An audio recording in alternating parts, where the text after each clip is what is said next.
dalam Pena Pindu Pamasutta ada penjelasan mengenai beberapa ciri yang terkait dengan anatta, yaitu ritaka, tucaka, asaraka. Nah, mengenai ritaka dan tucaka, kira-kira padanan kata yang tepat untuk di bahasa Indonesianya apa, Bante? Maksudnya untuk membedakan itu ritaka dan tucaka itu, Bante.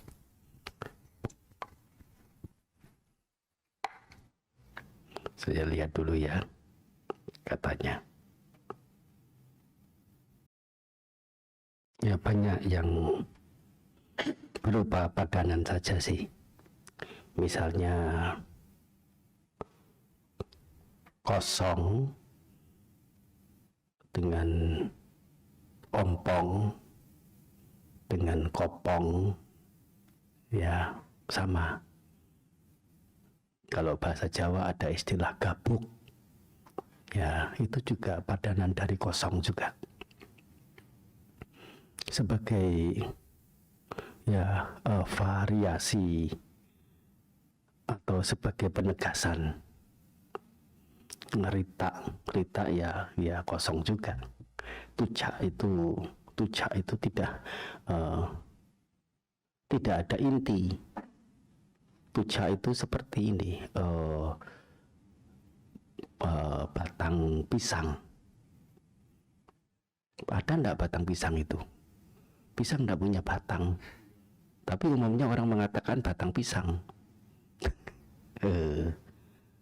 Nah itu tucak, kosong, tucak, ya. Nah semacam begitu. Rita itu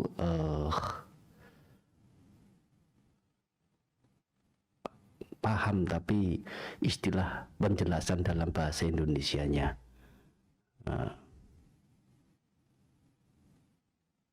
terlepas begitu ya, terlepas dari apa-apa. Terlepas dari apa-apa ya kosong itu sendiri. Banyak istilah Pali itu tidak ada padanan tepatnya dalam bahasa Indonesia. Pena itu artinya adalah bubble, buih, busa, gelembung. Upama bahwasanya jasmani batin pancakanda ini beribarat seperti gelembung, seperti buih, seperti busa, tampak, tetapi sesungguhnya adalah kosong. Dilihat di dalamnya tidak ada apa-apa, tapi dari luar tampak ada bentuknya, seperti itu. Ya, seperti sore tadi ya, dibincang-bincang waktu ngopi ya. Yang lain mungkin tidak ikut, ya yang ikut hanya beberapa. Sesungguhnya jangankan yang batinnya, sebutannya adalah nama. Apa itu nama? Nama dan rupa. Nama apa? Julukan, sebutan, panggilan. Nama rupa, satu sebutan, satu rupa. Rupa itu apa? Bentuk.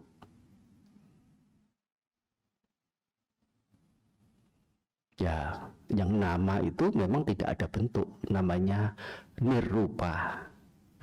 Nirrupa. Nir artinya ya tidak begitu ya. Atau arupa juga boleh. Arupa bukan bentuk. Tapi ya itu tidak bisa dijamah, tidak bisa dilihat. Tetapi bukannya tidak ada. Karena adanya itu hanya di angan-angan dan sebatas sebagai sebutan. Sebatas sebagai sebutan sehingga ya nama panggilannya, penamaannya. Rupa itu ya bentuk, wujud. Baik rupa maupun nama, nah itu adalah seperti buih, seperti busa, seperti gelembung. Tampak itu kalau dari luar, di dalamnya tidak bisa ditemukan apa-apa. Apa yang ada nggak bisa dikatakan ada. Soalnya kalau ditilik sampai ke dalam, meskipun ada organ, tubuh tidak ada, yang ada hanya tumpukan organ. Tapi di balik organ itu sesungguhnya juga kosong, nggak ada apa-apanya. Oleh karena organ sendiri juga tidak ada, yang ada adalah jaringan sel pembentuk organ itu. Demikian pula seterusnya, ya, sampai pada titik di mana yang namanya materi itu hanya ilusi belaka. Yang ada adalah, ya, sebutannya kita itu adalah energi, dan energi itu juga sudah bukan materi.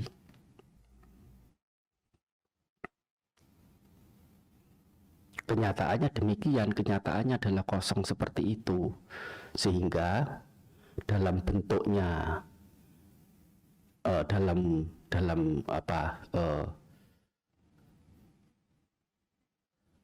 dalam cirinya, ya, dalam cirinya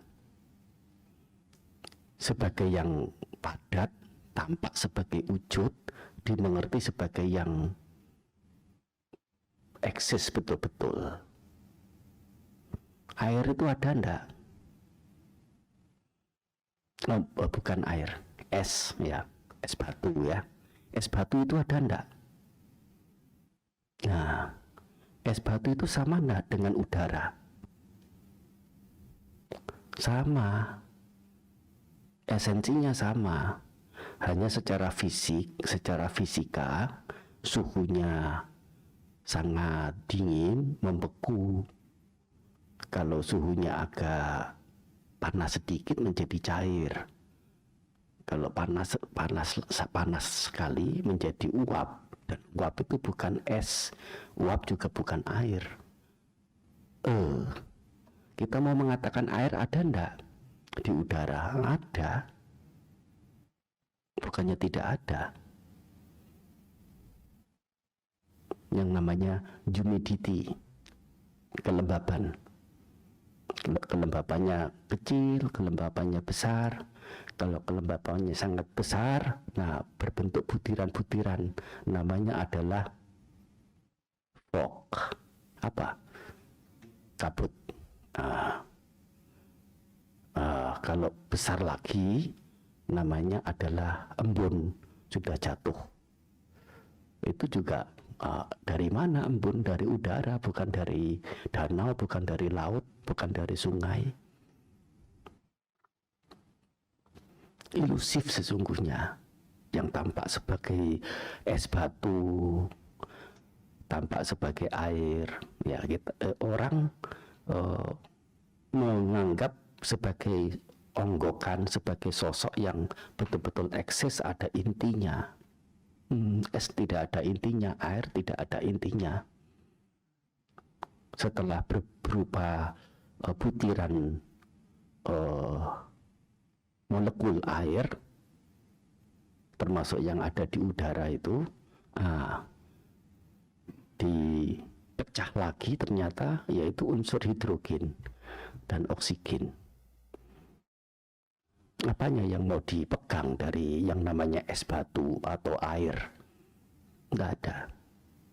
Ini nyata, ilmu pengetahuan yang siapapun yang punya pengetahuan mumpuni bisa membuktikan, bisa menyaksikan.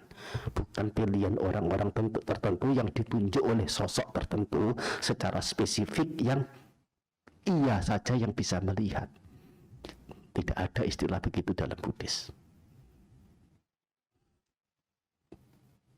Tentu ada kriterianya. Siapa? Setiap orang yang mumpuni, punya dasar pengetahuan.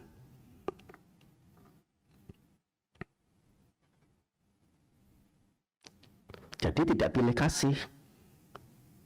Ya, tentang apa? Itu yang masih pilih kasih, soalnya apa?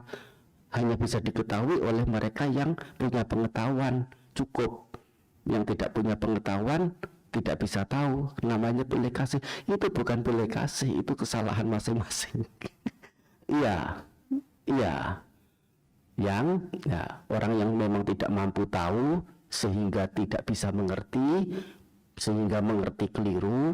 Nah, bukan menggunakan pengertian-pengertian mereka yang punya pengetahuan tidak mumpuni itu sebagai kriteria dalam membuat sebuah kebenaran atau doktrin.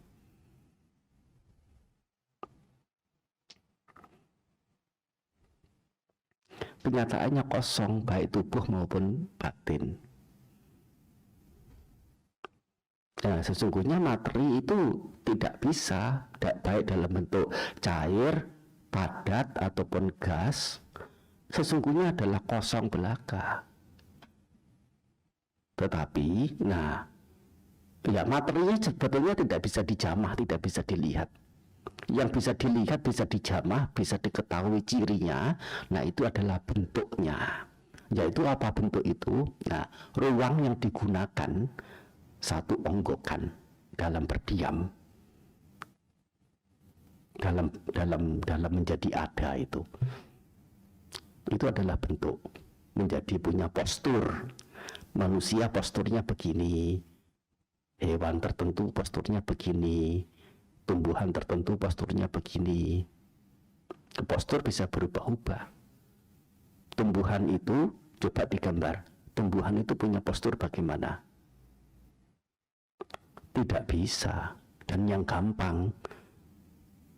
Tidak bisa dan gampang. Tidak mungkin dan sangat memungkinkan. Tidak memungkinkan itu karena apa? Tumbuhan tidak punya postur yang tetap. Pohon mangga saja, pohon mangga yang satu dengan yang lain tidak sama posturnya. Apalagi beda pohon. Dan karena tidak jelas itu, tidak pasti itu, menjadi gampang. Pokoknya coret-coret, tampak batang, tampak dahan, tampak ranting, tampak daun, itu pohon. Iya, semua orang mengatakan iya. Menjadi gampang. Tapi apakah pohon semuanya seperti itu? Tidak.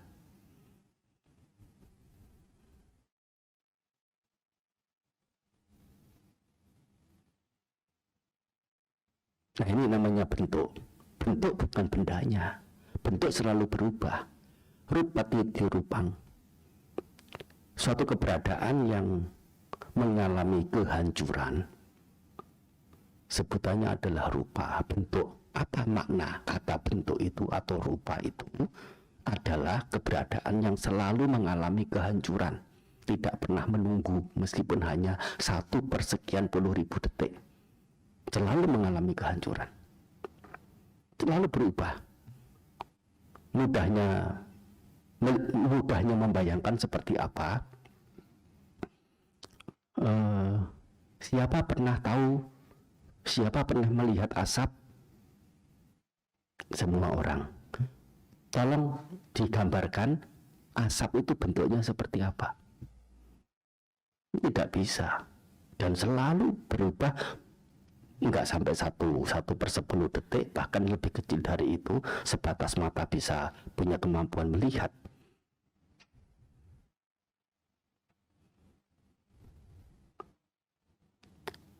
Tubuh juga sama, besi juga sama. Yang paling keras, yang paling padat seperti intan sekalipun juga sama, selalu mengalami perubahan. Namanya rupa bentuk itu tidak pernah berhenti untuk hancur.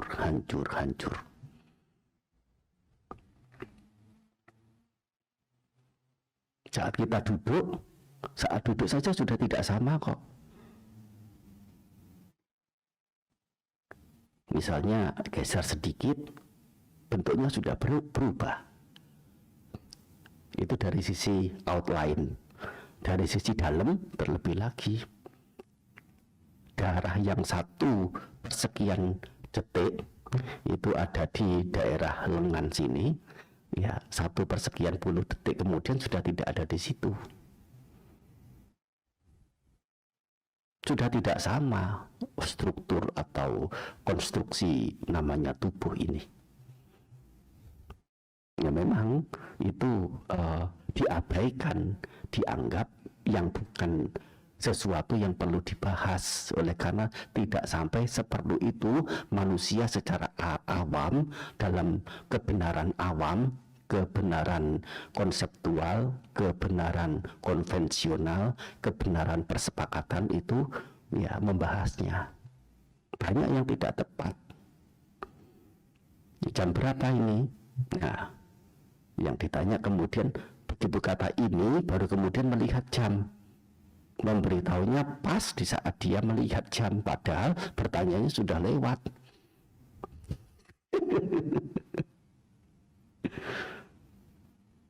Kalau memaksakan, oh bukan jam itu yang saya maksud, jam sewaktu sehabis saya mengatakan ini itu jam berapa. Itu cari perkara namanya, bukan bertanya waktu.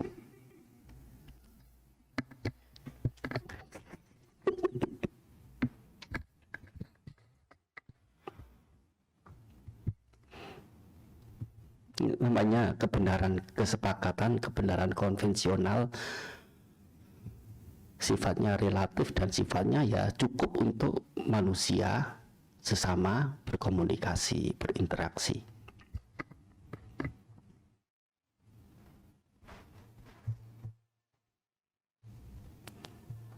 Itu dari sisi bentuk.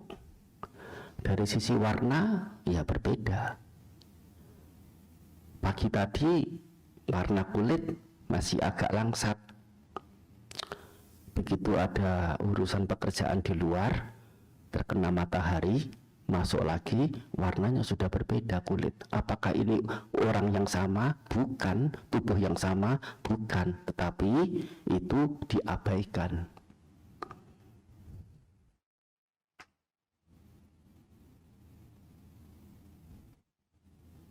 Orang mengerti benda itu dari sisi warnanya. Tanpa warna sulit untuk mengetahui benda, yaitu bersandingan dengan bentuk ini. Ada bentuknya, ada warnanya. Bisa tahu benda itu karena ada warna. Tapi warna bukan benda. Orang menjadi tergila-gila materi itu bukan tergila-gila pada materinya, tapi tergila-gila pada sisi bentuknya, warnanya, baunya, rasanya. Padahal bentuk, warna, bau, rasa itu bukan benda. Tidak semua warna yang sama adalah benda itu. Tidak semua bentuk yang sama adalah benda itu. Tidak semua rasa yang sama adalah benda yang itu.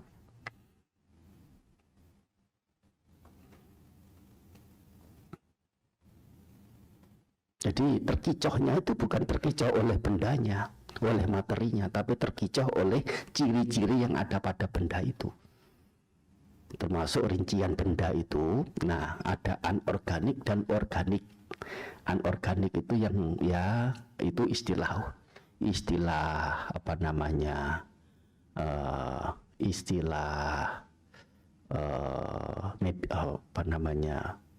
scholarnya, istilah kependidikannya, istilah ilmu pengetahuannya, science. Kalau istilah Buddhisnya itu sakvinyanaka, sakvinyanaka. Nah, yang tidak ada winyana dan yang ada winyana.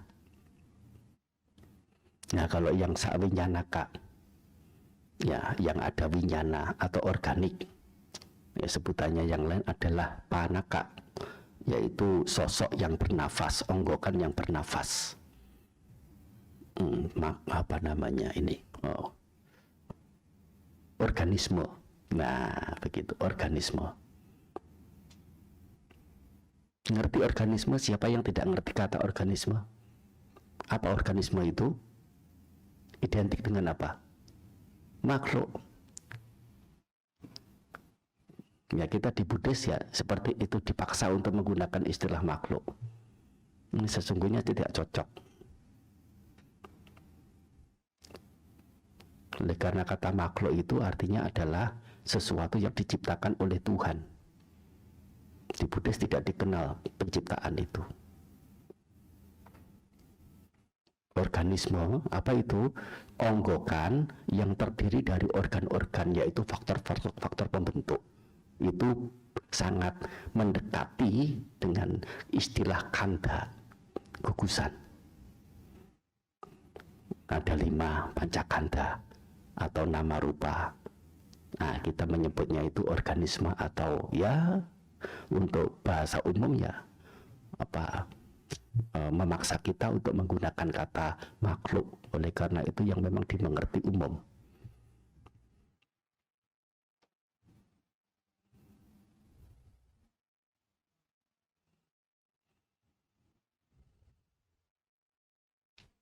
Nah, jadi dalam Sakwinyanaka ini selain ada materi, tetapi materi ini sesungguhnya tidak dapat dijamah, tidak dapat dikenali. Dikenalinya itu lewat bentuk, lewat warna, bau, rasa.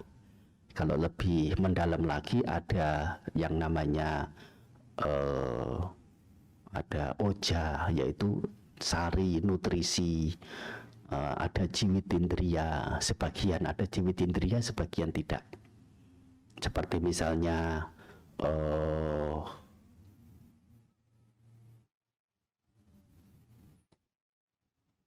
hidung begitu ya. Nah, hidung kalau dipencet tuh sakit. Itu namanya ada jiwitindriya. Rambut dipencet tidak sakit. Namanya tidak ada jiwitindriya. Jiwita itu artinya kehidupan. Indra, indra kehidupan. Yaitu kalau bahasa ilmu pengetahuan itu adalah ada sarafnya. Pasada itu saraf. Caku pasada, saraf mata, saraf indera penglihat. Pasada ini, caku pasada adalah rupa, bagian dari rupa. Saraf. Selain itu juga Sakwinyanaka ini, yaitu organisme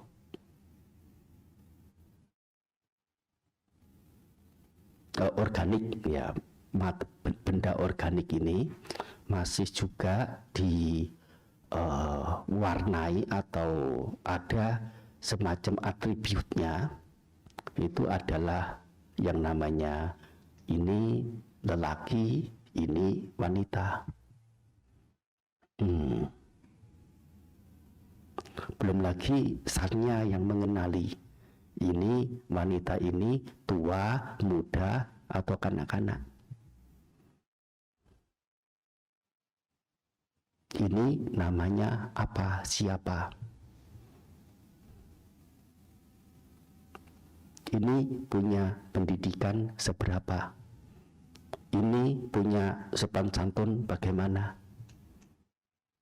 Ini sudah punya pasangan atau belum. Semuanya itu sanya itu pemahaman atau pengertian atau anggapan. Itu dari cara anggap manusia secara awam, orang secara awam. Semua atribut itulah yang mengikat seseorang, yang mendorong seseorang, yang menjuruskan seseorang untuk melekati yang namanya materi. Sesungguhnya semua atribut itu bukan materinya. Kalau sayang sama materi, sesungguhnya terbebas dari apa itu bentuknya bagaimanapun, warnanya bagaimanapun, ya rasa baunya bagaimanapun, materi itu, ya itu yang disayang, yang dicinta dan yang dilekati. Tetapi begitu materi itu bebas dari atribut semuanya, menjadi tidak ada daya tariknya.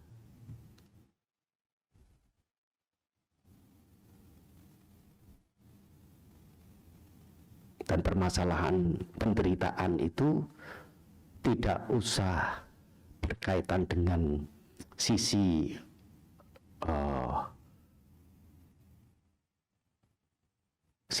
batiniah, yaitu punya wedana, menyakitkan, menyenangkan, netral, itu juga sebagai subjek dari penderitaan. Sanya juga subjek dari penderitaan, winyana juga subjek dari penderitaan, sangkara juga subjek dari penderitaan. Itu terlalu dalam bagi kebanyakan. Yang materi yaitu tubuh atau bentuk ini saja sudah lebih dari cukup untuk dalam tahapan tertentu ya menghancurkan sebab-sebab penderitaan, mengerti secara benarnya tubuh. Ini kebenaran, keberadaan materi seperti ini, keberadaan bentuk seperti ini bisa disangkal enggak meskipun oleh pengetahuan, ilmu pengetahuan? Tidak.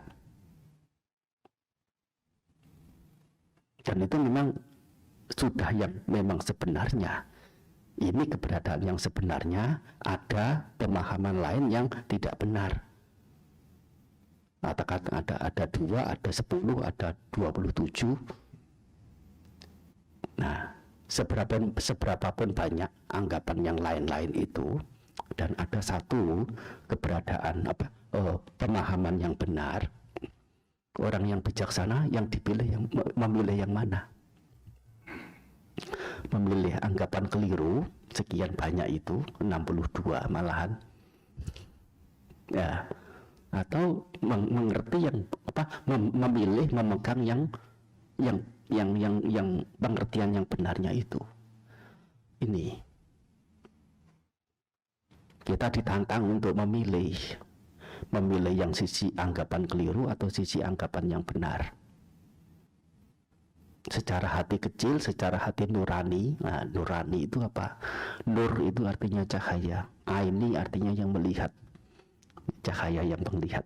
Nah, nur aini menjadi nurani. Nah, bahasa Arab.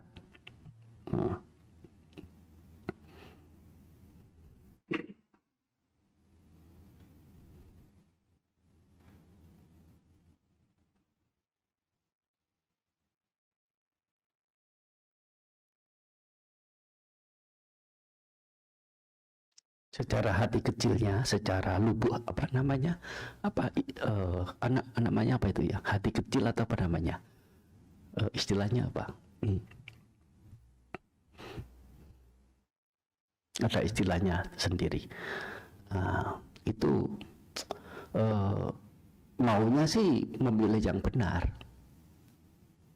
tetapi ditolak oleh siapa? Ditolak oleh pihak yang mengatasnamakan sebagai si aku. Siapa si aku itu? Adalah Mara.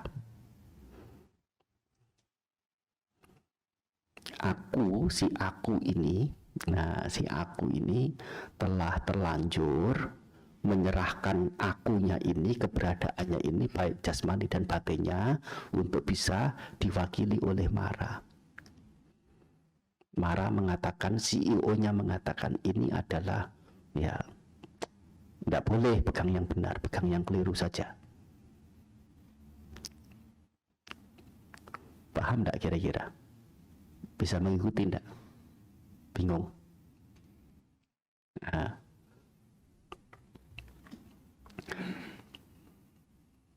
maksudnya Mara itu apa?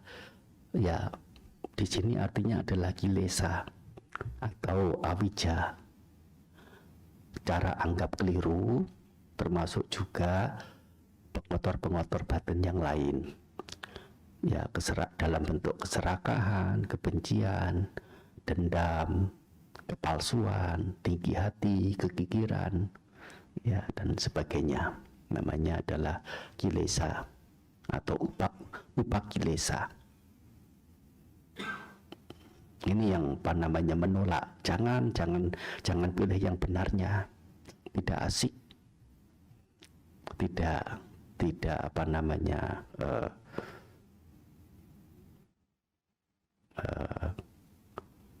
tidak menggairahkan.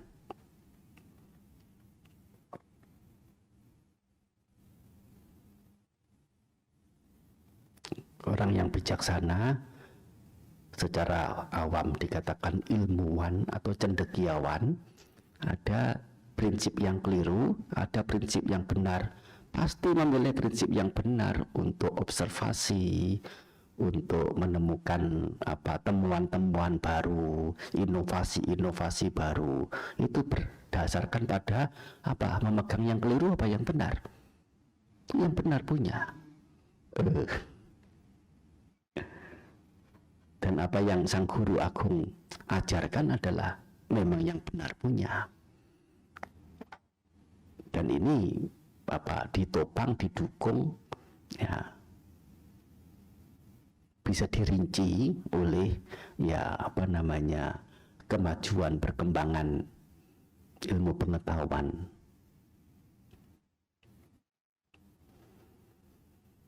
Tanpa tilik lebih jauh, ya hanya disuruh memilih ini yang benar, ini yang keliru. Secara hati kecil sudah mestinya memilih yang benar. Lebih dari itu, dampak dari memilih keliru itu apa? Memilih yang keliru, manfaat atau kerugian secara bijaksananya. Sebaliknya, memilih yang memang sisi benar, ya, itu kerugian atau manfaat untuk diri.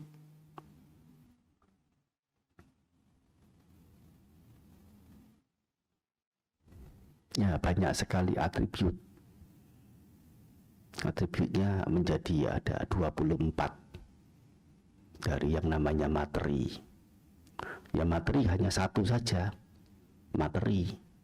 Tapi karena cirinya itu atau secara fisiknya itu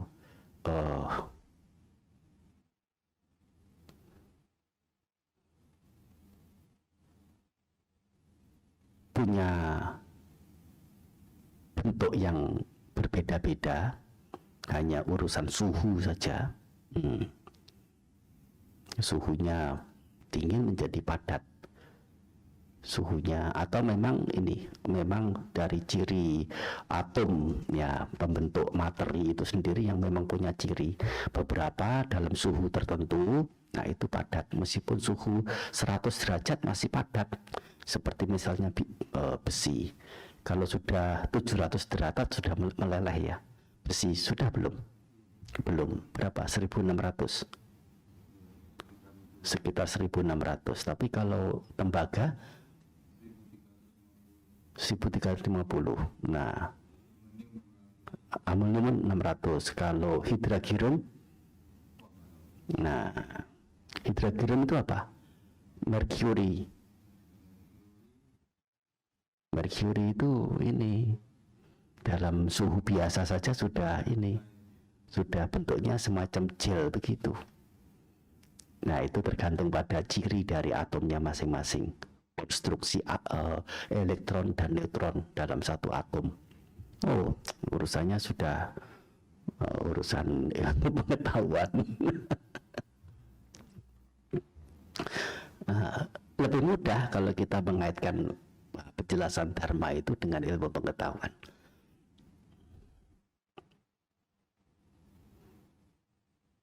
Itu dari sisi fisiknya itu berubah-ubah sesuai dengan berat jenis atau ciri dari materi itu sendiri, dan ada faktor suhu atau panas ini membuat bentuknya berubah-ubah menjadi dikategorikan menjadi 4: padat, cair, gas, dan panas.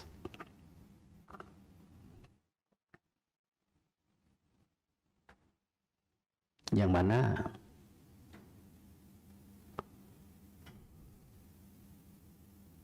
ya sesungguhnya hanya satu saja yang namanya materi itu. Tapi materi itu ya bukan materi. Oleh karena itu ya sesungguhnya kosong.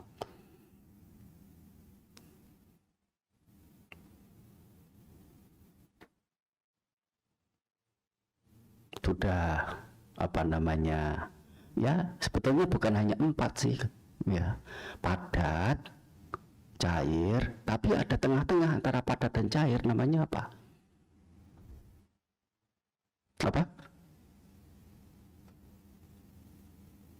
Yang lembek-lembek itu apa? Ya kental. Ya, dikatakan padat tidak, cair pun bukan. Antara kental dan cair apa namanya? Encer. Apa? Ya, encer itu ya boleh, idealnya encer memang cair. Ya. Tapi ya itu lebih luas makna encer itu. Sesungguhnya masih itu tidak bisa dibilang itu ada berapa.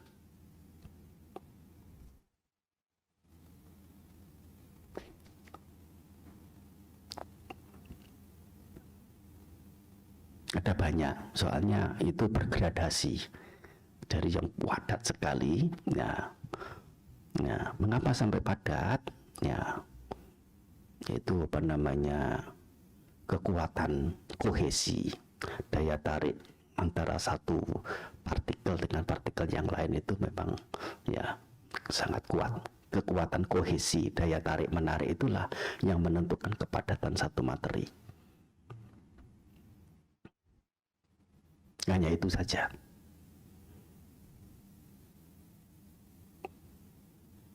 Belum lagi, nah yang sesungguhnya itu hanya satu, dan yang satu itu sesungguhnya adalah kosong, dibagi menjadi 4 sesuai dengan ciri fisiknya. Tetapi ciri fisik ini, nah masih belum cukup untuk ditengarai. Ada yang namanya atribut yang lain yang ada 24, namanya upada rupa. Rupa atau bentuk pendukung.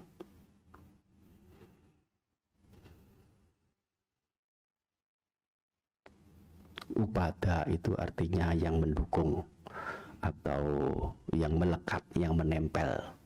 Nah, begitu. Upada rupa atau upadaya rupa. Sebagaimana tadi dikatakan ada sisi namanya warnanya, termasuk juga ini adalah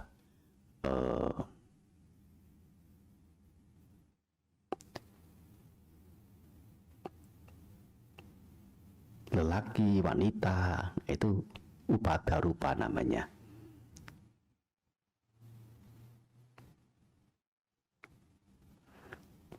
Dan yang lain-lain.